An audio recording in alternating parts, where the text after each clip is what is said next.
Buenos días, alumnos. Damos inicio a la diapositiva grabada y explicada del procedimiento concursal de renegociación de la persona deudora. Recuerden que este procedimiento es uno de los procedimientos creados para la persona deudora, porque para la empresa deudora está diseñado la reorganización, ¿ya? Este procedimiento está regulado en el capítulo 5 de la Ley 20.720, que tienen que tener en consideración, regulado específicamente en el artículo 260 y siguientes de la Ley 20.720, pero también recuerden que al ser un procedimiento administrativo ante la Superintendencia de Insolvencia y Reemprendimiento, también se rige por su oficio. Uno de los oficios es el oficio circular número 5 de mayo de 2020 y la norma de carácter general número 11 de mayo de 2020. El procedimiento concursal de renegociación es un procedimiento especial diseñado solamente para la persona deudora, cuyo objetivo es intentar llegar a un acuerdo respecto a sus deudas. Lo que hace la persona deudora que se encuentra en una situación de insolvencia, quiere presentar un acuerdo a todos sus acreedores para seguir pagándoles sus deudas, pero debido a su insolvencia que se puede generar por cesantía, divorcio o alguna enfermedad, se presenta un acuerdo, una propuesta de renegociación para efectos de llegar y seguir pagándoles, pero bajo nuevas modalidades de pago, es decir, nuevas cuotas, con más tasa, con un menor monto del pago, que se prorroguen las cuotas, que se puedan de alguna forma con intereses más bajos. Eso lo va a proponer la persona deudora. En este sentido, a diferencia de las renegociaciones unilaterales que hacen los acreedores, en el cual ellos estipulan la forma de pago, los intereses, y que muchas veces, en vez de renegociar, causa mayor morosidad en la gente y siguen pagando a mayor años. Aquí el procedimiento de renegociación, la persona deudora presenta la forma de pago. Él estipula, de acuerdo a un ingreso que la superintendencia estipula, que no puede renegociar sus deudas en un mayor porcentaje del 60% de su ingreso. En ese sentido, la persona deudora puede establecer nuevas formas de pago. En este sentido, es un procedimiento especial, es un procedimiento novedoso de la Ley 20.720, ley que renueva los procedimientos concursales y que la antigua ley de quiebra no establecía. Es un procedimiento cuyas características es administrativo, es gratuito, no es necesario ir con un abogado, pero muchas veces las personas deudoras, ante el desconocimiento y los muchos requisitos que exige la superintendencia para renegociar, siempre pueden acudir a un letrado. Se tramita ante la superintendencia. La superintendencia aquí juega un rol de facilitador y obviamente con ausencia de facultades jurisdiccionales. ¿Por qué? Porque no es un procedimiento judicial, sino que administrativo. Y la superintendencia juega un rol de facilitador o facilitadora entre la persona deudora que presenta el acuerdo y los acreedores que tienen que aprobar este acuerdo.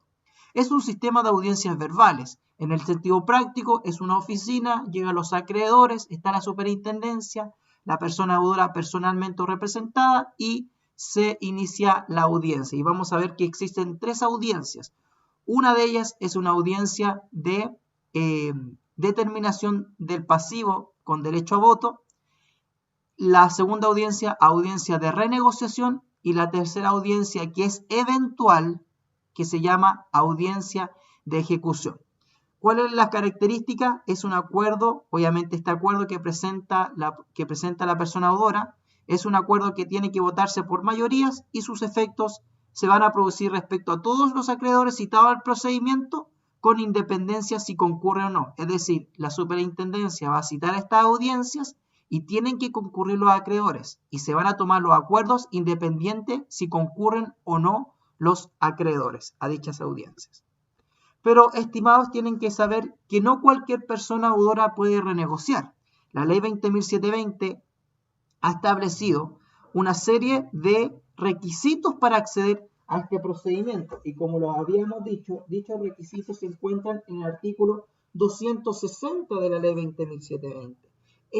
Esta ley dice, primero, que para acceder a este procedimiento administrativo, cuyo objetivo es presentar a los acreedores una propuesta de pago, ya que por la situación de morosidad, insolvencia, no puede seguir pagando de la misma forma que lo hacía. Por ejemplo, pagaba con el Banco Santander cuota de 220.000 pesos en cuotas de 30 meses con una tasa de interés del 1%. Pero debido a su situación de insolvencia, tiene que cambiar esa modalidad de pago. Por ejemplo, cambiar el monto de la cuota de 220 a 150.000 pesos, a más cuotas de pasar de 30 a 50 y una tasa de interés mucho menor, ¿ya? Entonces, eso se va proponiendo a cada uno de los acreedores. Primer requisito, ser persona deudora. Persona deudora ya lo hemos visto, en este caso una dueña de casa, un trabajador dependiente, una persona natural que no ha emitido boleta de honorario los últimos 2 años o 24 meses anteriores al inicio del procedimiento. El segundo requisito es tener 2 o más obligaciones diversas, vencidas por más de 90 días corridos, más de 3 meses. Es decir, tener la persona deudora 2 o más obligaciones, por ejemplo, un crédito de consumo, una tarjeta de crédito o un crédito hipotecario cuyo monto se encuentran vencidos por más de 3 meses, por más de 90 días corridos.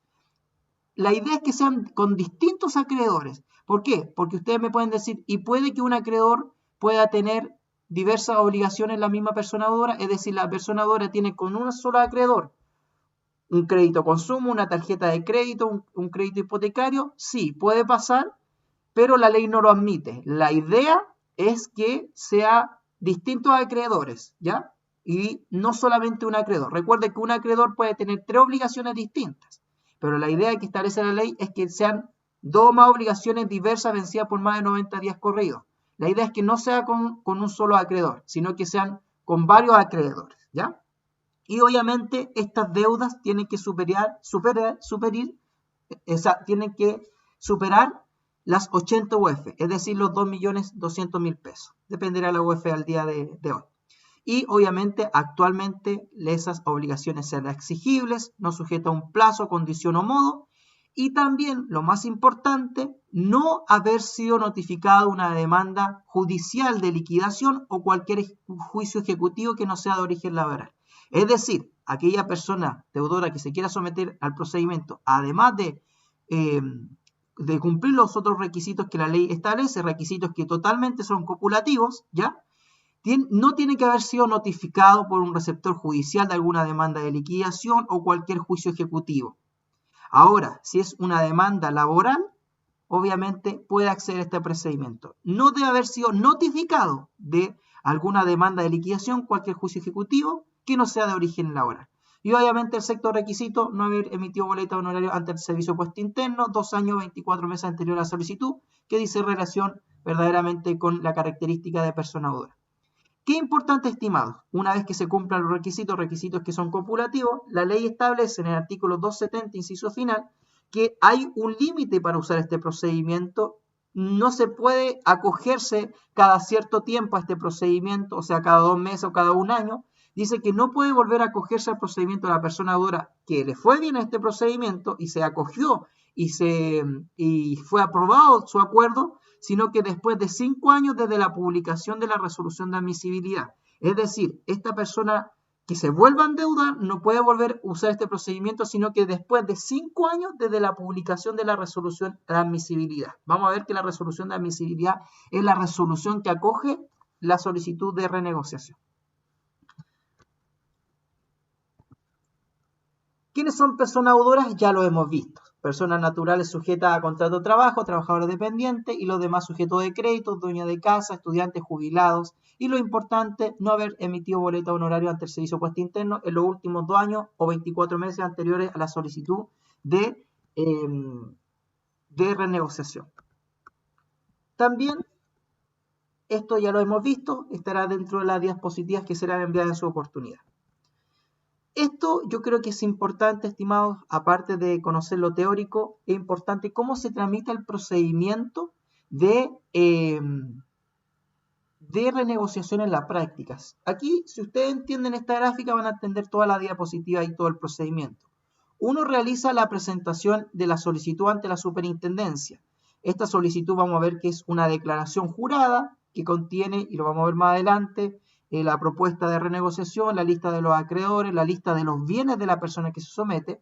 Y una vez que se presenta esta solicitud, que lo vamos a ver en detalle, la superintendencia, al ser una solicitud administrativa, y vamos a ver que es una solicitud que se hace vía internet, que se tienen que escanear los documentos, se tienen que escanear las declaraciones, se tiene que escanear la declaración o la propuesta del deudor y subirla a la superintendencia de insolvencia y reemprendimiento, ya en una plataforma creada para el efecto. Y uno presenta la solicitud y la superintendencia tendrá un plazo de 5 días para revisar si se cumplen los requisitos que ya hemos hablado anteriormente y aparte de la documentación que se respalda a esos requisitos dentro de un plazo de 5 días para decir 3 cosas. Declararlo admisible, rectificarla o declararlo inadmisible. Vamos a ver que esa solicitud de renegociación puede declararse inadmisible, por ejemplo, cuando la persona deudora no cumple los requisitos establecidos en el artículo 260 de la ley 20.720. Por ejemplo, no es persona deudora o no está en morosidad por más de 90 días, ¿ya? O fue notificada una demanda judicial. También puede rectificarse porque faltan antecedentes para justificar si verdaderamente la persona deudora cumple los requisitos. La ley 20.720 establece ciertos requisitos que ya vimos, pero ¿cómo la superintendencia se da cuenta que se cumplen los requisitos? En base a antecedentes que vamos a ver que la superintendencia te solicita. Y la superintendencia, si ve que falta algo para clarificar si verdaderamente se cumplen los requisitos, se tiene que rectificar. Y la última opción es declararse admisible, mediante la resolución de admisibilidad. Esa resolución de admisibilidad vamos a ver que tiene efectos jurídicos. Y recordarles que el procedimiento de renegociación de persona deudora se asimila mucho al procedimiento concursal de reorganización de empresa deudora. Tienen la esencia y sus contenidos verdaderamente a veces son muy similares. Entonces, esta admisibilidad, que lo vamos a ver obviamente en demasía y de acuerdo a este texto, vamos a ver que primero va a producir el llamado, y que lo hemos visto en el procedimiento de reorganización, en la protección financiera concursal. Aquí en la ley, en el procedimiento concursal de renegociación, no lo dice en forma expresa, a diferencia de la reorganización, pero son los mismos efectos de la protección financiera concursal y que en doctrina, en este caso en la renegociación, se ha denominado protección financiera concursal aminorada, es más pequeña, ¿ya? Y vamos a verlo más adelante qué consiste ello, pero también la Superintendencia de Insolvencia y Reemprendimiento va a citar a una audiencia de determinación del pasivo con derecho a voto. Esta audiencia de determinación del pasivo derecho a voto, vamos a ver que el objetivo es determinar las acreencias del deudor. Vamos a determinar cuánto es lo que la deuda al deudor y también cuánto es lo que gana el deudor, porque recuerden, uno presenta una propuesta de renegociación en base, y la superintendencia ha establecido que uno tiene que proponer nuevos acuerdos de pago de acuerdo a lo que uno gana. Generalmente, si uno no tiene dinero para renegociar, no es recomendable que la persona deudora renegocie, porque probablemente le van a rechazar el acuerdo. Uno tiene que tener un ingreso permanente, y la Superintendencia de Insolvencia y Reemprendimiento sugiere que no exceda el 60% su ingreso. Ya muchas veces el 50 hasta el 40 se puede renegociar de los ingresos. ¿Por qué? Porque con lo restante del ingreso pueda subsistir o vivir la persona deudora. Esta audiencia de determinación tiene este objetivo. Determinar, obviamente, primero, no el acuerdo de renegociación, ¿por qué? Porque el objetivo de este procedimiento es votar o rechazar el acuerdo de renegociación, y que lo vamos a ver en la audiencia de renegociación. Pero antes de esta audiencia de renegociación, la primera audiencia que se dicta una vez dictada la resolución de admisibilidad y aceptada la renegociación es la audiencia de determinación del pasivo con derecho a voto. Y en esta audiencia vamos a determinar con los acreedores, con la superintendencia y con la persona deudora, cuáles son los acreedores de la persona deudora y cuánto es lo que gana la persona deudora, ¿ya? Pero ojo, y vamos a ver que en esta audiencia tiene que votarse y tiene que lograrse un acuerdo. ¿Por qué? Porque verdaderamente los acreedores y junto a la persona deudora pueden decir que hay acuerdo respecto a lo que se les debe a los acreedores y cuánto es lo que gana la persona deudora, pero también puede que no haya un acuerdo, respecto a cuáles son las creencias, ¿ya? En la práctica, las audiencias de determinación de pasivo siempre se aprueban, es decir, solamente es una audiencia para determinar cuánto es lo que se debe la persona deudora a los acreedores, ¿ya? Y cuánto es lo que gana la persona deudora. Pero también puede pasar que los acreedores no aprueben, conjuntamente con la persona deudora y el voto de la persona deudora y obviamente de los acreedores, que no hay un acuerdo respecto a esa determinación de pasivo. ¿Por lo qué? Porque si no hay un acuerdo respecto a esa determinación de pasivo, se va a conllevar a una audiencia de ejecución. Y vamos a ver que esa audiencia de ejecución consiste en que la persona deudora puede perder sus bienes en el procedimiento concursal de renegociación, que lo vamos a comentar más adelante. Pero, ¿qué pasa? Si se llega a un acuerdo, se va a llegar a este acuerdo, hay una determinación de cuánto es lo que se debe, cuánto es lo que gana la persona deudora, y el tribunal lo va a citar a una audiencia de renegociación. Y esta audiencia de renegociación, aquí recién vamos a votar el acuerdo que presentó la persona deudora. ¿Ya? Y este acuerdo tiene que ser votado con los acreedores y con el voto de la persona deudora para efecto de llegar a un acuerdo. ¿Cuál es el mejor de los casos? Que se va a llegar a un acuerdo, y en este sentido se va a llegar a un acuerdo y se va a llamar acuerdo de renegociación. Y este acuerdo de renegociación se van a cambiar las formas de pago de los acreedores, ya hacia los acreedores. La propuesta de la persona deudora fue presentar una nueva forma de pago a mis acreedores, dado que por mi situación de insolvencia no puedo seguir pagándoles de la misma forma que lo hacía, por lo tanto voy a presentarles una nueva forma de pago. Y los acreedores lo aprueban, la superintendencia facilita o es una entidad que acerca postura entre el acreedor y la persona deudora para llegar a este acuerdo de renegociación. Y este acuerdo de renegociación vamos a ver que tiene efectos importantes, y uno de ellos es que se determinan las nuevas formas de pago de la persona deudora, con menos carga, menos porcentaje de deuda y de alguna forma una carga financiera más liviana, ¿ya? Pero también en esta audiencia de renegociación puede que no se llegue a un acuerdo. Si no se llega a un acuerdo, va a pasar exactamente lo mismo en el caso si no se llega a un acuerdo en la audiencia de determinación de pasivo, que ambos van a conllevar a una audiencia de ejecución. Ahora, la superintendencia, en su rol de facilitador y de evitar que la persona caiga a una audiencia de ejecución, que le voy a explicar lo que consiste, las audiencias se pueden suspender, sea la audiencia de determinación de pasivo o la de renegociación, suspenderse con el objetivo de llegar a un acuerdo. Ahora, si en esta suspensión y reanudada la audiencia no se llega a un acuerdo, obviamente la superintendencia va a citar, porque no se llegó a un acuerdo en la primera y una segunda audiencia que se reanuda posteriormente, a una audiencia de ejecución. Y esa audiencia de ejecución, estimados, es la audiencia cuyo objetivo es rematar o liquidar los activos, los bienes del deudor para pagarles a los acreedores de acuerdo a la prelación de créditos del Código Civil. La idea de este procedimiento concursal de renegociación no es perder los bienes de la persona deudora, sino que verdaderamente llegar a un acuerdo en la forma de pago que estaba haciendo la persona deudora con sus acreedores. Este es un procedimiento cuya esencia es esa, llegar a un acuerdo, estipular nuevas formas de acuerdo con las personas deudoras con sus acreedores. Pero ustedes tienen que saber que también está posibilidad que dentro de este procedimiento la persona deudora pueda perder sus bienes a través de la audiencia de ejecución y que se va a producir porque no se llegó a un acuerdo en la audiencia de determinación de pasivo o no se llegó a un acuerdo en la audiencia de renegociación. Y las personas, vamos a ver que tienen que declarar, aparte de la lista de los acreedores, su propuesta de renegociación, tienen que declarar todos los bienes de la persona. Y en este sentido, para eso sirve la audiencia de ejecución. En el caso que no se lleguen a acuerdos, la persona va a perder sus bienes y van a tener que rematar para pagarse todos los acreedores. Ahora, en esta audiencia de renegociación puede que se llegue a un acuerdo. También, en este acuerdo se va a estipular cómo se van a rematar los bienes, la forma, aquí va a intervenir un liquidador, un martillero público y se van a rematar los bienes para pagarle a todos los acreedores. Pero también puede que no se llegue a un acuerdo en la forma de liquidar o rematar los bienes. Si en ese caso no hay un acuerdo en forma de liquidar los bienes, ya pasamos de una sede administrativa ante la superintendencia y se deriva los antecedentes al tribunal, para que el tribunal competente del domicilio del deudor dicte una resolución de liquidación. Y ahí ya se deriva los antecedentes de la superintendencia a tribunal competente. Y ahí pasamos a una sede de tribunal mediante la resolución de liquidación por no haberse llegado a un acuerdo en la audiencia de ejecución.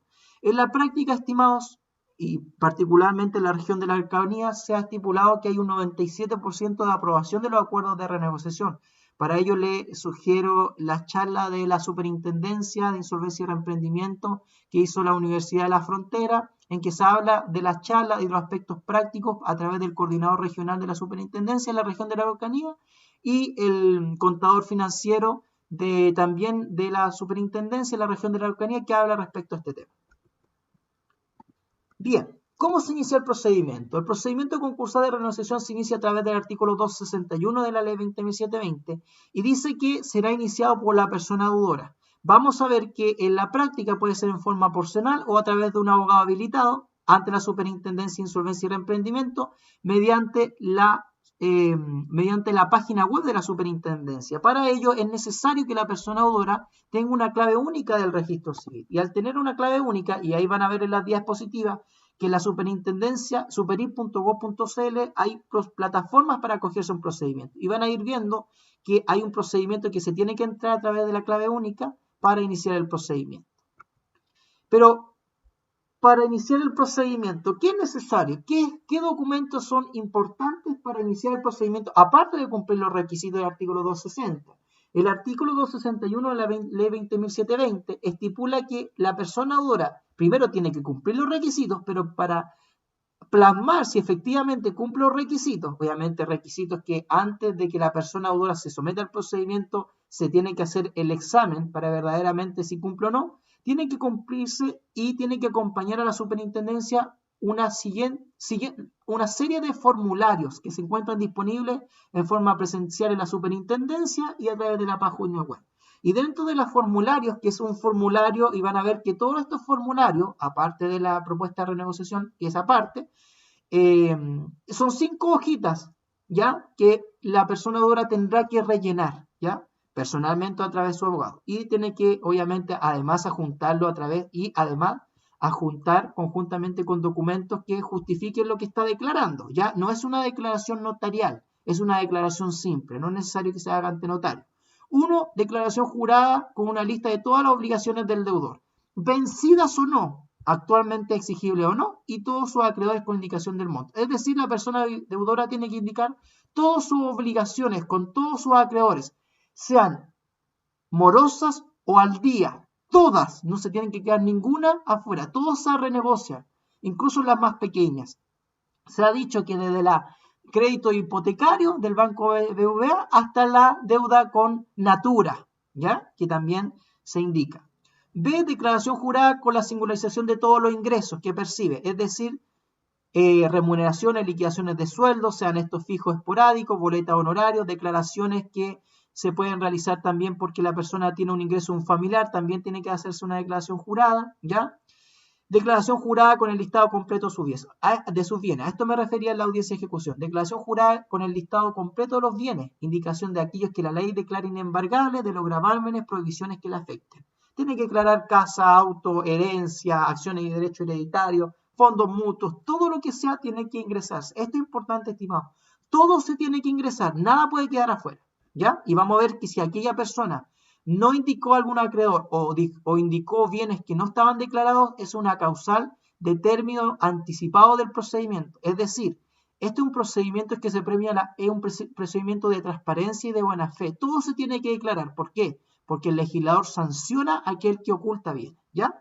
También tiene que indicar una propuesta de renegociación que va fuera de estas declaraciones de 5 hojitas que yo les declaré, que es un procedimiento o una hoja aparte, pero también dentro de esta declaración tiene que incorporarse la declaración jurada que conste que es persona deudora o que no ha sido iniciado actividades comerciales o emita boleta honoraria los últimos 24 meses, ¿ya? Y la última, una declaración jurada en que conste que no la han notificado de una demanda de liquidación o cualquier otro juicio ejecutivo que no sea de origen laboral. Estos requisitos me refiero. El A, B, C, E y F es una declaración jurada que no es notarial, son de 5 hojitas que está en la Superintendencia de Insolvencia y Reemprendimiento, sea presencial o vía electrónica. Pero la propuesta de renegociación es una hojita aparte, ¿ya? Así que es un concepto práctico para que ustedes entiendan. Qué importante también, estimados, que a todas estas declaraciones juradas que exige el artículo 261 tiene que adjuntarse una serie de antecedentes que la superintendencia estipula. Aquí están los ejemplos. Esta es la declaración que yo le estaba refiriendo. Es una declaración de 5 hojitas, ¿ya? Son hartas declaraciones, pero son 5 hojitas que obviamente tiene que adjuntarse con otro certificado que la superintendencia va a pedir. Ya ahí se indica el acreedor, el tipo del monto, la preferencia, el tipo de crédito. Ya ahí lo van a ver después. El tipo de ingreso, sea liquidaciones de sueldo, boleta de honorario, los bienes que tiene la persona, bienes inmuebles, ¿ya? Bienes muebles, ¿ya? Las acciones, valor de depósito, cuota de participación, todo se declara, y esta es la famosa declaración final, que es persona deudora, no ha emitido boleta de honorario los últimos 24 meses, que no ha sido notificada de una demanda judicial, ¿ya? Y obviamente se tiene que firmar. Y esta es la propuesta de renegociación. Esto es un ejemplo, verdaderamente un ejemplo, aparte de las declaraciones, es que quiero que lo vean. Cómo esta persona, disculpen si se ven nombres, no tengamos alcance de nombres, pero es para efectos de pedagógicos, para que entiendan que esta persona quiere renegociar. Si ustedes se dan cuenta, aquí la persona tiene muchas deudas, tiene este monto, tiene el valor de cuota y número de cuota. Pero esta es la propuesta de renegociación que ella propone pagar, no es la que ella está pagando, sino que propone pagar. Por ejemplo, ella dice, mire, yo tengo una deuda con Marubeni, el monto de este actualmente es de 3 millones, pero quiero cambiar la cuota y pagarla en 60 cuotas de 52.000 pesos, ¿ya? Tengo CAR, un monto de tanto, quiero pagarla en tal cuota, en tal porcentaje. Tiene muchas deudas, ¿ya? Ustedes también, si quieren evitarse problemas con un determinado acreedor y probablemente puedan decir, mire, verdaderamente un acreedor puede que la propuesta que yo le haga no me la apruebe muchas veces y que esto pase en los créditos hipotecarios y que vamos a ver que es importante mantener las condiciones con los créditos hipotecarios y prendarios. ¿Por qué? Y vamos a ver efectos de que produce. Verdaderamente es recomendable que los créditos hipotecarios y prendarios uno mantenga las condiciones. Es decir, seguirles pagándole de la misma forma. Las otras deudas no, las deudas más chicas, crédito de consumo, que no sean hipotecaria o prendaria. Eso es un tema más práctico. Uno puede hacer lo que quiera, proponer las cuotas que quiera y todo, pero para efectos del procedimiento, y vamos a ver que los acreedores prendarios hipotecarios muchas veces pueden decir que no a la propuesta que uno presentó y pueden incluso en esa decisión de no hacerse parte del acuerdo, porque no aceptaron la propuesta de renegociación del deudor, pueden ejecutar la garantía o ejecutar la prenda. Entonces hay que tener mucho ojo, cuidado. Pero también para efectos de evitar eso, uno prefiere mantener las condiciones, ¿ya? Pero vamos a ver que el valor de la propuesta, miren, si ustedes se dan cuenta, la persona deudora gana 398.000 pesos. Pero lo que propone renegociar es solamente el 55% de su sueldo, que es 218.000 pesos. Y de los 218.000 pesos se tienen que configurar en todas estas cuotas. Lo que propone, si ustedes se dan cuenta, el monto que tiene que proponer tiene que distribuirse en todas estas cuotas. Si ustedes suman el valor cuota de todas estas deudas, le va a dar el monto de la propuesta, ¿ya? Y vamos a ver que se solicita 3 meses de gracia, bajar la cuota y ampliar el plazo del plazo, ¿ya?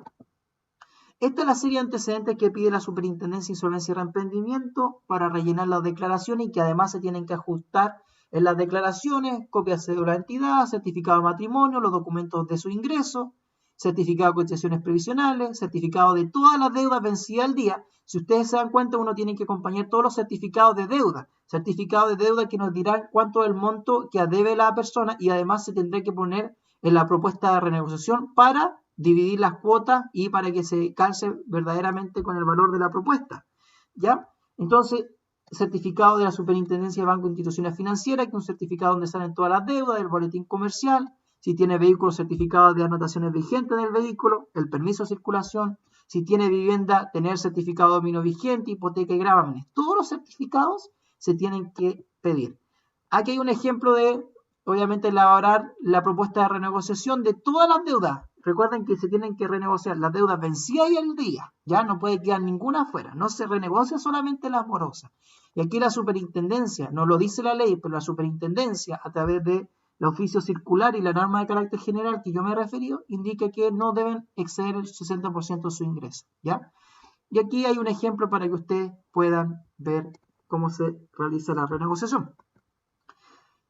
Pero ustedes me preguntarán, ¿todas las deudas o todas las obligaciones se renegocian? Aquí vamos a ver, estimados, que la única forma o la única normativa que no es la ley 20.720, en la ley 20.720, es la única normativa que establece qué créditos no se pueden renegociar. hay ciertas obligaciones que dentro de este procedimiento de renegociación no pueden incorporarse a un procedimiento de renegociación y no se pueden renegociar. Por ejemplo, y esto lo establece no la ley 20.720, sino que un oficio circular número 5 que le indiqué. Y si lo buscan van a ver que la regla general es que todos los tipos de créditos o obligaciones pueden renegociarse, pero no se pueden renegociar las siguientes. Obligación en que el solicitante tenga la calidad de fiador, deudor o aval y no deudor principal, pensiones de alimentos atrasadas futuras, compensación económica, cotizaciones previsionales de los trabajadores que estaban bajo la dependencia de la persona deudora y cotizaciones previsionales de la persona deudora, multa de los juzgados policiales local o órganos de la administración del Estado y obligaciones provenientes del crédito aval del Estado que no sean aún exigibles. Todas estas deudas o obligaciones son inconciliables, no se pueden renegociar, no se pueden incorporar en el procedimiento. Para efectos prácticos, la superintendencia lo sugiere que uno lo declare al inicio en la formulario de la declaración de las obligaciones, del artículo 261, pero no pueden cambiarse la modalidad de las formas de pago, ¿ya? Yo quiero que estipulen o tengan en consideración lo siguiente. En la ley 20.720 en ninguna parte establece qué créditos se pueden renegociar o qué créditos se pueden someter a un procedimiento de liquidación o de reorganización. No sale en ninguna parte de la ley. Lamentablemente han sido nuestros tribunales de justicia quienes han tenido que determinar, por ejemplo, que el crédito aval del Estado no se incorpora o el crédito de fondo solidario no se incorpora, pero la ley 20.720 no lo dice. Solamente en el caso de la renegociación a través de un oficio circular, sí se establece, pero para el caso de renegociación, no para los otros. Bueno, nosotros ingresamos la solicitud, cumplimos los requisitos, ingresamos los formularios, pedimos los certificados, presentamos los antecedentes a la superintendencia a través de la página web y el artículo 262 de la ley 20.720 dice, perfecto, vamos a revisarlo, dentro de 5 días la superintendencia puede tener 3 actitudes que nosotros revisamos. 1, declararlo admisible, rectificarlo o declararlo inadmisible. Vamos a ver que si se declara inadmisible es porque no cumple los requisitos o habiendo siendo rectificada la solicitud, no se cumplió dicha rectificación o observación dentro del plazo que la superintendencia dio, ¿ya?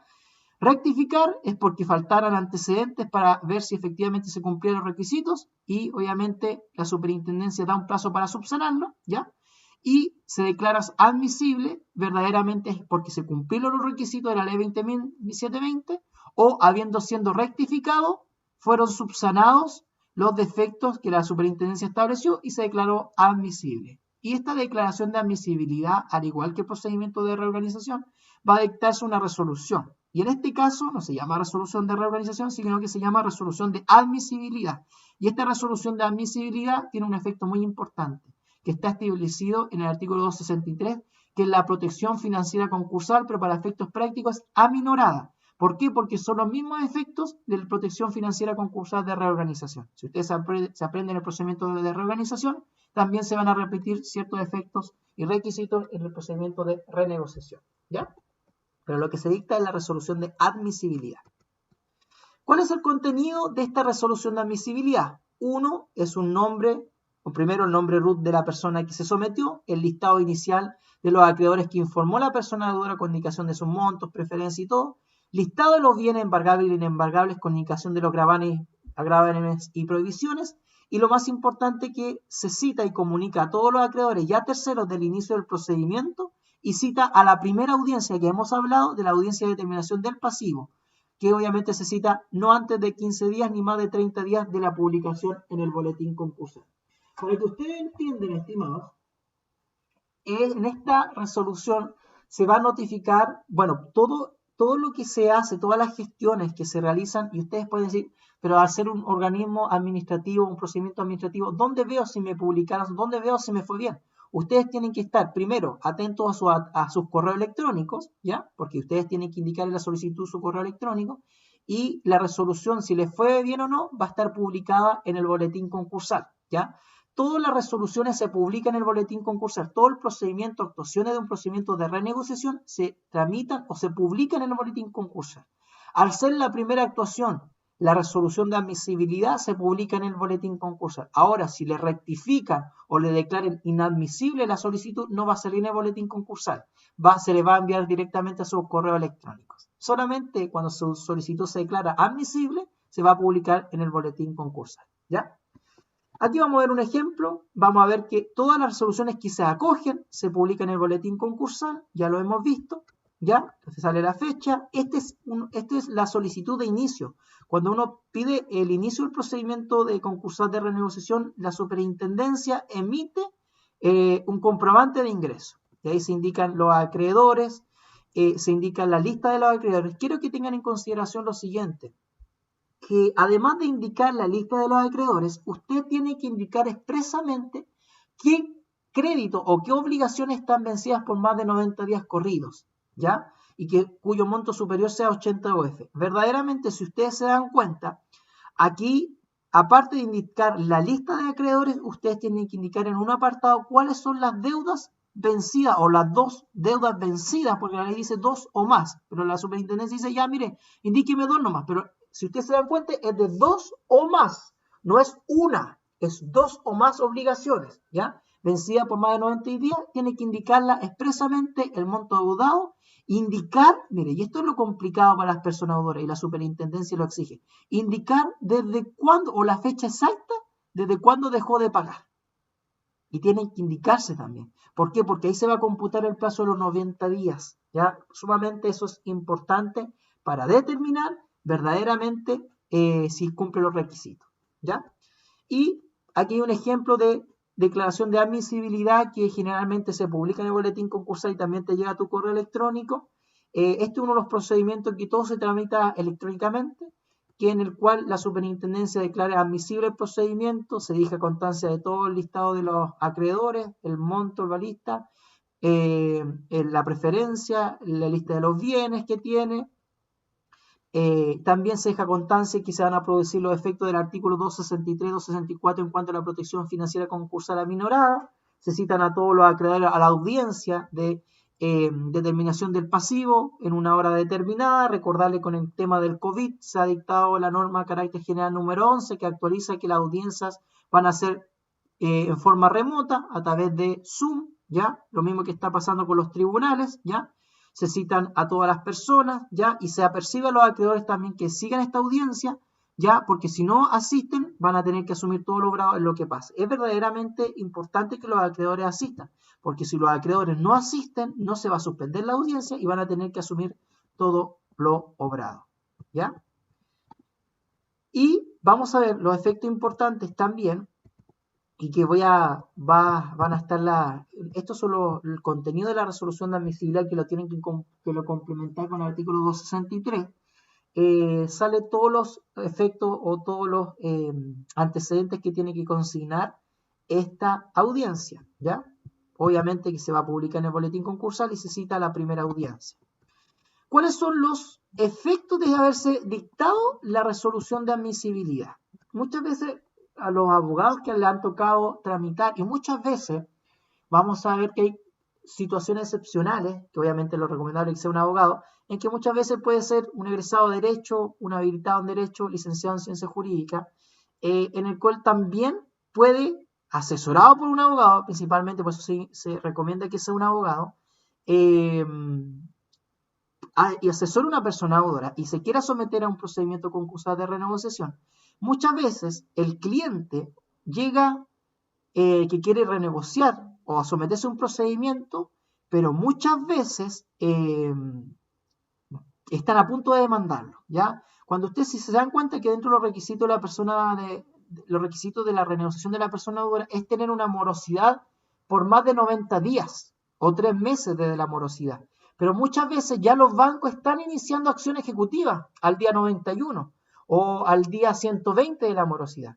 Entonces, muchas veces las personas están asustadas porque si no se acogen al procedimiento de renegociación, y lo vamos a ver a continuación, pueden que sean demandadas. Y uno de los requisitos para acogerse a la renegociación es que no haya sido notificada de una demanda judicial. Pero vamos a ver que el efecto de haberse acogido a la resolución de renegociación a través de la resolución de admisibilidad del artículo 264 va a producir la protección financiera concursal aminorada, que es verdaderamente un descanso a los abogados que someten al procedimiento y a esta persona deudora. ¿Por qué?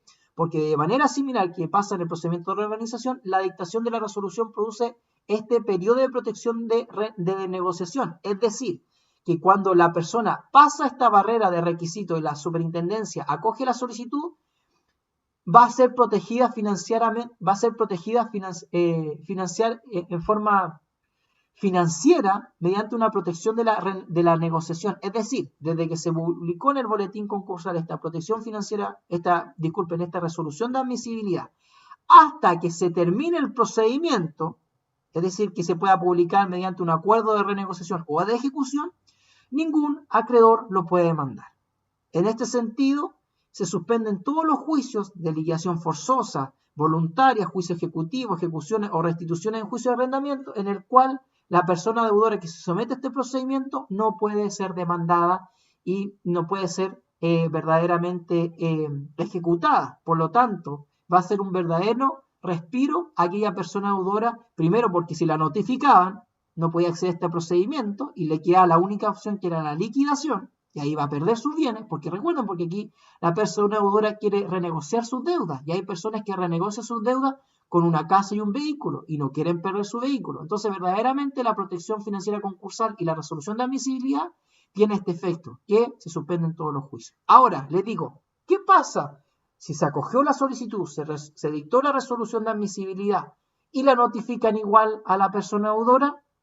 Vamos a ver que aquí hay una excepción a la regla de comparecencia en juicio, en que la misma persona deudora, en forma personal y sin necesidad de abogado, puede ir al juez o al juzgado en que fue ejecutado o se interpuso una demanda ejecutiva en un juzgado de letra civil y verdaderamente a esta persona se le acogió su solicitud de renegociación y se dictó la protección financiera concursal del artículo 264, la persona deudora puede ir ante el tribunal sin necesidad de un abogado a interponer una excepción. Y esta excepción es la que está verdaderamente contenida en el artículo 264. No es una excepción del artículo 464. Yo le puse que es una excepción del 464 porque verdaderamente con esta particularidad se crea una nueva excepción, ¿ya? Que es aparte del 464 de un juicio ejecutivo, que es esta excepción de haberse acogido un procedimiento concursal de renegociación y habiéndose dictado también la resolución de admisibilidad que se produce la protección financiera concursal. Hay una particularidad y es que verdaderamente aquel acreedor que demandó y notificó a esta persona deudora, la persona deudora sin el patrocinio de abogado va ante el tribunal y presenta la resolución de admisibilidad y dice, mire, yo pongo una excepción a la ejecución, que es una excepción del artículo 264 de la ley 20.720 y pide la paralización de este juicio, ¿ya? Y además una excepción a la comparecencia en juicio, porque la regla general que a los juzgados civiles tú tienes que comparecer ante un abogado, pero aquí hay una excepción al patrocinio de un abogado, que es la excepción del artículo 264 de la ley 20.720. Aquí vamos a ver un ejemplo que, si ustedes quieren ver el juicio, ahí sale el rol en que esta persona deudora se sometió a un procedimiento concursal y se dictó la resolución de admisibilidad, se produjo la protección financiera concursal, se produjo la protección financiera concursal, ¿y qué pasó? Fue demandada con posterioridad a la aceptación y resolución de admisibilidad y fue notificada y se interpuso la excepción por la persona deudora sin comparecencia del abogado, sino que en forma personal, ¿ya? Téngase propuesta la excepción para que lo tengan en cuenta y ustedes anoten en su código de procedimiento civil. Aparte del 464, sale una excepción muy relevante, muy novedosa, que es del 264 número 1 de la 20.720, de haberse acogido el procedimiento concursal de renegociación. Entonces aquí se acompañan los documentos, la resolución de admisibilidad y todos los documentos que acrediten el inicio del procedimiento y la admisibilidad, ¿ya? Otros efectos de la protección financiera concursal minorada, aparte de la suspensión de los juicios, se suspenden los plazos de prescripción extintiva, el devengo de intereses moratorios, los contratos mantienen sus vigencias y condiciones de pago, no se pueden terminar los contratos o resolverse o producir la caducidad por el hecho de producirse la admisibilidad del procedimiento, ¿ya? Lo mismo que pasa en la reorganización. Sí hay una excepción aquí, que se suspende la línea de crédito y sobregiro de las personas. Ya verdaderamente una actividad que la ley 20.720 estableció que la línea de crédito y sobregiro de las personas se tienen que suspender. verdaderamente, ahora les digo, aquel acreedor que producto de haberse acogido el procedimiento suspende o resuelve o produce la caducidad de tal contrato, vamos a ver que lo mismo que pasa en la reorganización, se va a producir la sanción a la contravención y que los créditos pospuestos, ese crédito va a quedar pospuesto hasta que se puedan pagar todos. Es decir, aquel acreedor, la regla general es que la ley lo obliga a que tiene que mantener la vigencia con la persona deudora, las condiciones de pago. Solamente se pueden suspender las líneas de crédito y sobregiro. Pero si aquel acreedor que produce la resolución o caducidad de esos contratos, va a haber una sanción a esa contravención y que su crédito va a quedar pospuesto hasta que se paguen todo. Es decir, a veces se ha establecido que es un crédito más aún del quinta clase. Se crea una nueva prelación de crédito. Ya sería sexta clase. ¿Por qué? Porque verdaderamente se tiene que pagar después de que se paguen los créditos de quinta clase producto de haber hecho la contravención a la vigencia de los contratos. Además, no se pueden ejecutar o celebrar los contratos relativos a bienes embargables declarados. Vamos a ver que no se pueden celebrar autocontratos, vender los bienes que están en este procedimiento. Y por último, es importante que los acreedores o terceros, 3 días antes de la audiencia de determinación del pasivo, puedan realizar una observación o objetar los créditos que declaró la persona deudora o objetar los bienes declarados. Por ejemplo, 3 días antes de la audiencia, un acreedor puede decir, mire, el crédito que declaró la persona deudora era más, o la preferencia invocada era un quinta clase y no una hipotecaria, ¿ya? Y también puede decir, mire, faltó un bien, ¿ya? O este bien no corresponde a la persona deudora, eso lo puede hacer 3 días antes de la audiencia. La idea es tener la máxima precisión respecto al patrimonio del deudor y la lista de bienes, y la lista de los acreedores. Bueno, llegamos a la audiencia de determinación de pasivos, solamente después lo vamos a explicar, pero para que ustedes entiendan, el artículo 265 habla de esta audiencia. Es una audiencia, la primera audiencia después de haberse acogido la resolución de la solicitud de renegociación y dictar la resolución de admisibilidad. Es una audiencia que se hace en dependencia de la Superintendencia de Insolvencia y Reemprendimiento, que aquí en Temuco queda en el edificio Campanario, que obviamente es la coordinación regional, y con el tema del COVID, obviamente ahora se dictó que se tienen que hacerse en vía remota. Ya en la página de la superintendencia sale la forma de ingresar, en el cual tiene que comparecer todos los acreedores del deudor, o una asistencia obligatoria. Se asiste, obviamente se notifican por boletín concursal a través de esta resolución de admisibilidad y también por correo electrónico, bajo apercibimiento de no volverlo a notificar. Porque si siendo citados no van a tener que asumir todo lo logrado en la audiencia. Se celebra ante la superintendencia, obviamente ante superintendencia, o quien la misma superintendencia designe que es un funcionario de la superintendencia, en presencia de los acreedores, y el deudor personalmente o representado. Obviamente vamos a ver que tanto en la audiencia de determinación de pasivo y en la audiencia de ejecución, el rol que tiene la superintendencia es de facilitador. Facilitador en el sentido de llegar a un acuerdo ya entre el acreedor y la persona deudora para efecto de tener esta decisión satisfactoria entre las partes. ¿Cómo se inicia este procedimiento? Se presenta una propuesta de nómina del pasivo cuanto lo que debe la persona, cuál es la lista de los acreedores, teniendo a la vista el listado que acompañó el deudor en sus declaraciones iniciales y lo observado u objetado por los acreedores y la superir, ¿ya? Para esto se determinará precisamente los montos, las creencias, cuánto es lo que debe y también se tendrá en cuenta cuánto es lo que gana la persona deudora y luego se realizará una votación. Que obviamente esa votación tiene un quórum, que es el voto del deudor y la mayoría absoluta del pasivo, que obviamente en esta audiencia se determinará el pasivo con derecho a voto. En esta misma audiencia no se considerará el crédito de personas relacionadas, por ejemplo, un familiar, un pariente, ¿no? Y la idea de esta audiencia es llegar a un acuerdo solo respecto al pasivo de las deudas.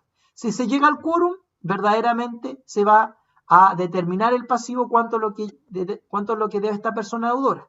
Ahora, ¿qué pasa si no se llega a un acuerdo?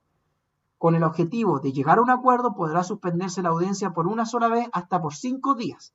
La idea es que no se rechace la determinación del pasivo y que vamos a ver que lo mismo que sucede aquí pasa en la renegociación.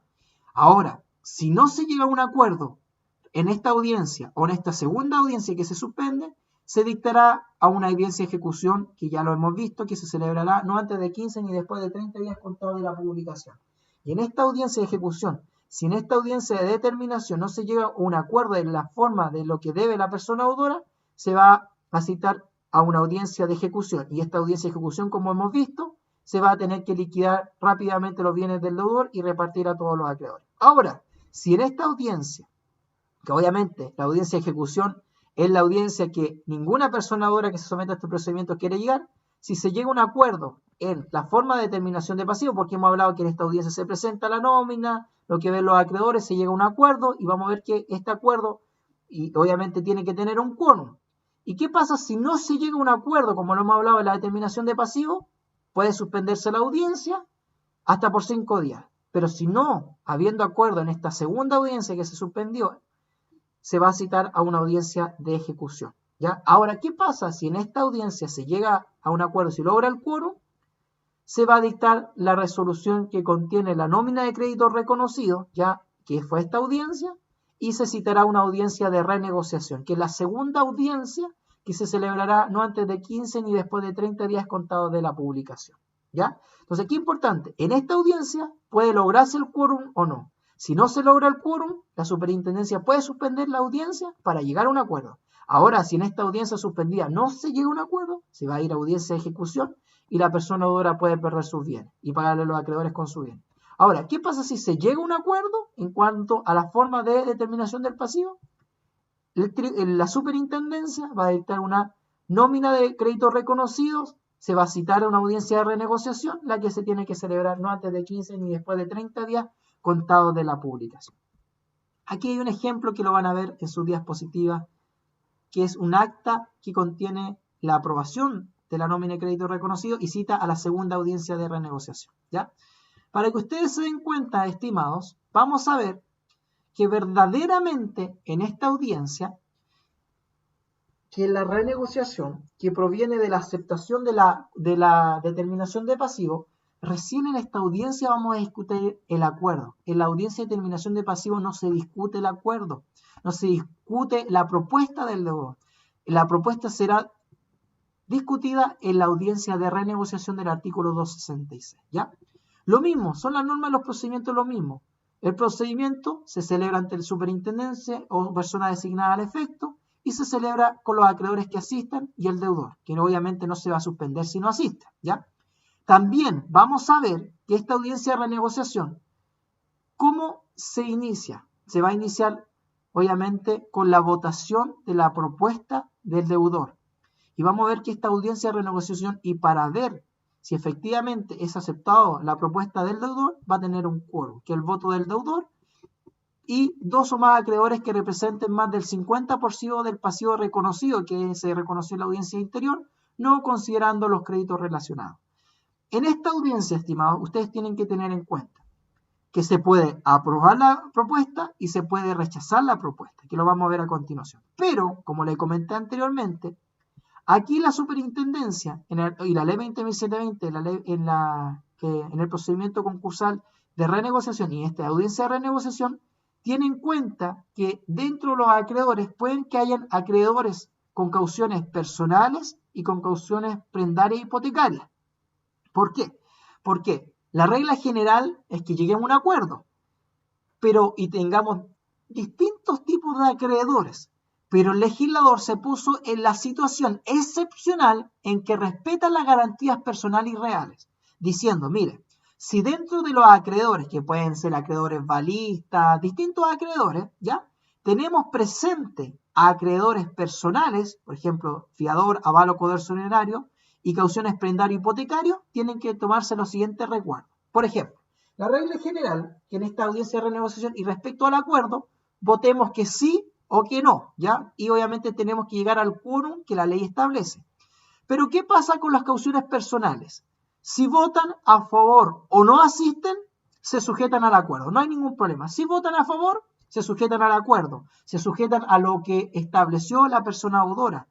O también recuerden que, aparte de lo que propone la persona deudora, la superintendencia y los acreedores también pueden hacer observaciones respecto al acuerdo, para que todos lleguen a un acuerdo felices y contentos.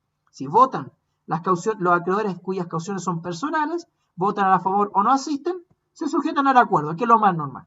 Pero ojo, ¿qué pasa si votan en contra? Y esto es lo complejo. Y esto ahí se recomienda que cuando estamos en presencia de acreedores cuyas cauciones son personales y que lo mismo va a pasar en las cauciones prendaria y hipotecarias, que uno mantenga las condiciones del crédito que está pagando o las modifique en lo más mínimo. ¿Por qué? Porque ¿qué pasa si vota en contra del acuerdo? No se van a sujetar al acuerdo, no se consideran dentro del pasivo y pueden perseguir al fiador, aval o colaborador solidario. Es decir, puede pasar un efecto inverso. La regla general es que los acreedores acepten mi acuerdo y que no me ejecuten, ¿ya? Que es una ejecución fuera del procedimiento. Por eso es importante mantener las condiciones, no modificar las condiciones de pago o modificarlas lo más mínimo. Porque vean, miren, ¿qué pasa si estamos en presencia de un acreedor hipotecario, tengo mi casa hipotecaria o tengo un auto? En el mejor ejemplo, si votan a favor, incluso si no asisten, que es mejor que no asistan a veces, se sujetan al acuerdo. Pero ¿qué pasa si votan en contra? ¿Qué pasa si me di cuenta que le modifiqué el acuerdo y no lo aceptaron? Por eso es mejor recomendable dejar o mantener las condiciones, porque si votan en contra del acuerdo, no se sujetan al acuerdo, no se considera dentro del pasivo, es como que se salen del procedimiento, sacan su crédito del procedimiento y ¿qué hacen? Y ejecutan la garantía. Es decir, que podemos que incluso verdaderamente llegar a un acuerdo verdaderamente respecto a los otros créditos, pero respecto al crédito hipotecario, mi casa o mi auto, puedo perderlo, aún así haberse aprobado el acuerdo. Esto es importante que lo entiendan, porque puedo haber llegado a acuerdo respecto a los otros créditos, pero si el acreedor hipotecario y prendario, incluso las cauciones personales, no aceptan mi acuerdo, se van a salir del procedimiento y pueden ir en contra del auto de la casa o contra el aval o colaborador solidario. Verdaderamente es un riesgo, verdaderamente mucho se ve en la publicidad, no vamos a llegar a un acuerdo, sí, pero pueden suceder estas cositas pequeñas, ¿ya? Que no es lógico saltárselas, ¿ya? Ahora, ¿qué pasa si no se llega a un acuerdo? Bueno, que también puede pasar con la garantía hipotecaria o prendaria. Si no se llega a un acuerdo, va a pasar lo mismo en la renegociación. Puede suspenderse la audiencia por una vez hasta 5 días. Ahora, si no se llega a un acuerdo en primera o en segunda instancia, se dictará a una audiencia de ejecución y va a pasar lo que hemos comentado, ¿ya? Que se van a celebrar no antes de 15 ni después de 30 días contados de la publicación. Ahora, ¿qué pasa si se llega a un acuerdo? ¿Qué pasa si verdaderamente llegamos a un acuerdo, dicen todos sí a mi acuerdo? Verdaderamente va a ser una felicidad para la persona deudora. Se va a dictar un acta, obviamente se va a levantar un acta con el acuerdo de renegociación, cuyos efectos es obviamente afectar a los acreedores que figuren a la nómina de crédito reconocido, ¿ya? Concurran o no, y el objetivo de esta audiencia y el objetivo del acuerdo es repactar, novar o remitir las obligaciones. Ejemplo, repactar, me cambian las condiciones que yo propuse, o novar, se van a generar nuevas obligaciones, en diferencia de la antigua obligación, o muchas veces se pueden remitir obligaciones. Por ejemplo, ¿sabe qué? Yo propongo no pagar. También puede pasar, ¿ya? Y aquí está el acta que contiene el acuerdo de renegociación. La van a ver en su diapositiva. Esto es lo mejor que puede pasar. Usted, obviamente, la superintendencia ha dicho que hay un 97% de aprobación de los acuerdos. Verdaderamente del 100% hay un 3% de que los acuerdos de renegociación no son aprobados, ¿ya? Pero hay un gran éxito en cuanto al procedimiento de renegociación, que a diferencia de la reorganización, que son muy pocas empresas las que se acogen a la reorganización, en la renegociación muchas personas se someten y es verdaderamente exitoso, ¿ya? Pero si ustedes quieren tramitar verdaderamente este procedimiento, tienen que tener en cuenta que puede pasar que no la aprueben el acuerdo por diferentes circunstancias, ¿ya? Pero puede pasar también, y aquí hay un ejemplo de que, y vamos a ver el caso ahora, que esta audiencia o este acuerdo o propuesta de renegociación no sea aceptada. Si no se acepta, o también puede ser que el acta o la audiencia de determinación de pasivo no se determine el pasivo y sea rechazado por los acreedores, que verdaderamente en esos dos casos se va a conllevar una audiencia de ejecución. Y esta audiencia de ejecución, que lo vamos a ver ahora, ahí van a ver verdaderamente los casos, tiene por objetivo presentar una propuesta de realización del activo del deudor. Esta audiencia nadie quiere llegar. Verdaderamente, ¿por qué? Porque hay personas que renegocian sus deudas teniendo bienes y no los quieren perder, sino que quieren seguir pagando, pero bajo nueva forma de pago. En ese caso, verdaderamente va a pasar que esta audiencia de ejecución vamos a llevar como consecuencia no haberse aprobado la audiencia de determinación de pasivo o no haberse aprobado el acuerdo de renegociación. En este sentido, va a tener que presentar una lista de todos los bienes que tenga el deudor para efectos de realizar los bienes y pagar los acreedores, ¿ya? Para ello se tiene que llegar verdaderamente también, a diferencia de la otra audiencia, a un quórum que tiene que votarse con el voto del deudor y dos más acreedores que representen el 50% del pasivo, no considerándose los créditos de las personas relacionadas. Esta es la audiencia más triste del procedimiento, verdaderamente la forma de cómo van a, en esta misma audiencia, no saliendo del procedimiento de renegociación, se tiene que determinar cómo ejecutamos al deudor, ¿ya?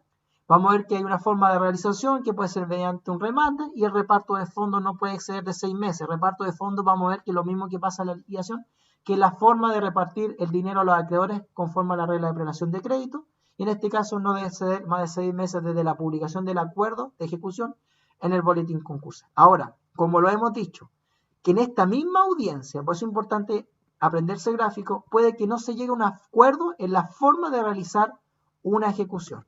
Y en este sentido, ya, si no se llega a un acuerdo, se tendrán que remitir los antecedentes al tribunal para dictar la resolución de liquidación. Es decir, los antecedentes se derivan de la superintendencia al tribunal competente, configurándose en este caso una causal de liquidación refleja, producto de no haberse llegado a un acuerdo en la audiencia de ejecución, ya, que es remitir los antecedentes al tribunal para dictar la resolución de liquidación, y pasamos de la sede administrativa a la sede del tribunal. Si ustedes se dan cuenta, estimados, y como lo hemos hablado, a diferencia de lo que pasa en la audiencia de determinación de pasivo y la audiencia de renegociación, aquí no se suspende la audiencia por no haberse llegado a un quórum, solamente de forma inmediata se tendrá que derivar los antecedentes a la superintendencia de insolvencia y reemprendimiento para efecto de dictarse la resolución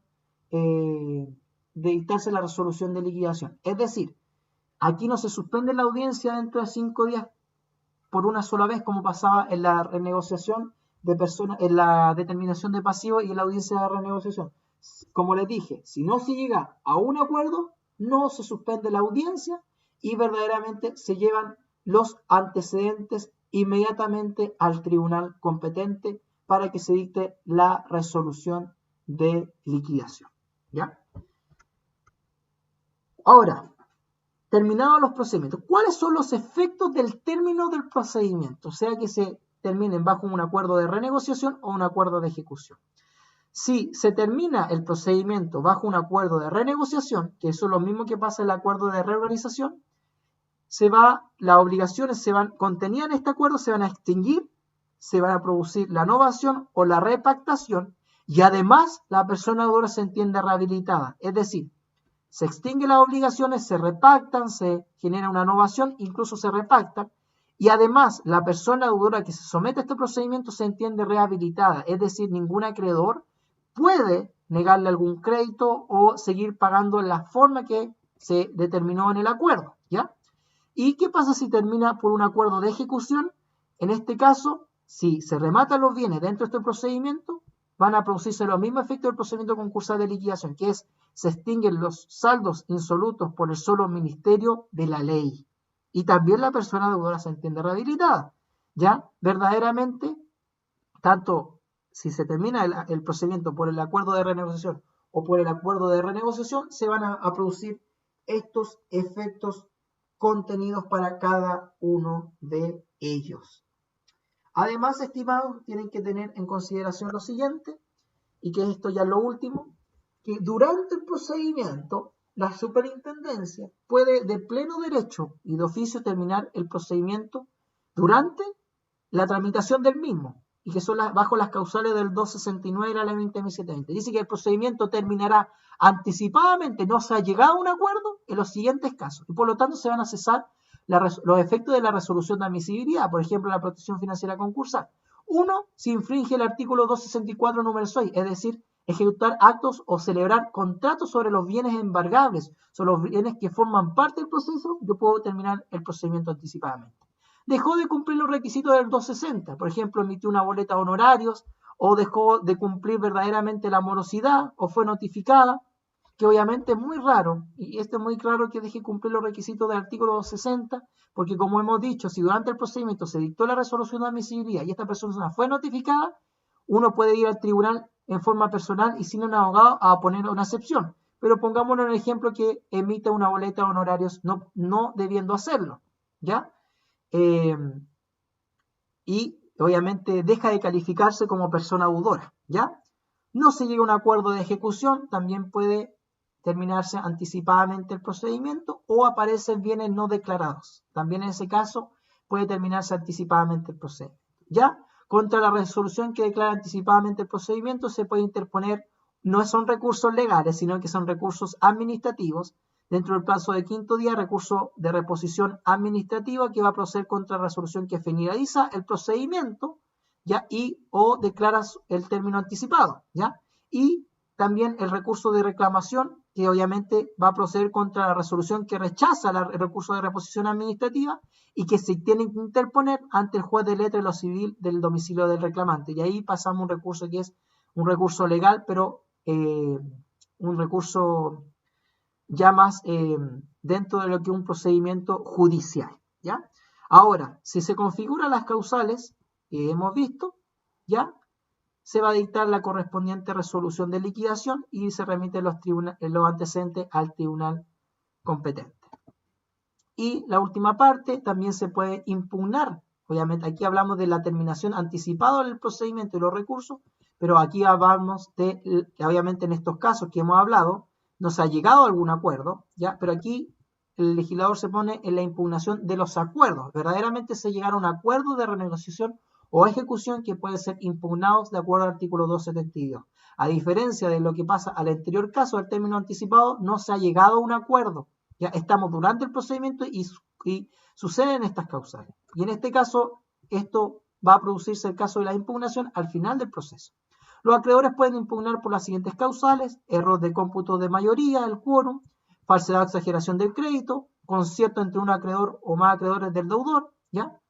Y el deudor, ¿ya? Y si con posterioridad al acuerdo de ejecución o renegociación, sino que después de que se llegue a un acuerdo, aparecen bienes, ¿ya?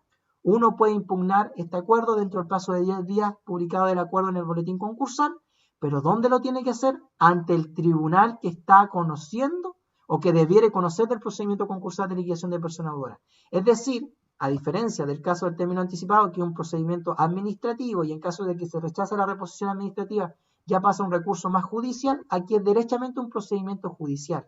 Se impugna los acuerdos en el tribunal que debiere conocer de la liquidación de la persona deudora. Dentro del plazo de 10 días se tiene que hacer esta impugnación, ¿ya?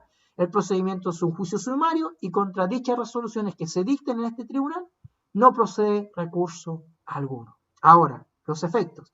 ¿Qué pasa si se acoge las impugnaciones? Se va a dictar la correspondiente resolución de liquidación.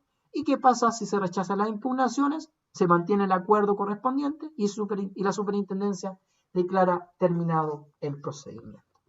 Aquí vamos a ver efectos de haberse terminado y casos reales de haberse finalizado el procedimiento concursal de renegociación, los acuerdos de renegociación y se termina el procedimiento. Espero que hayan tenido una buena disertación y que tengan buenas tardes.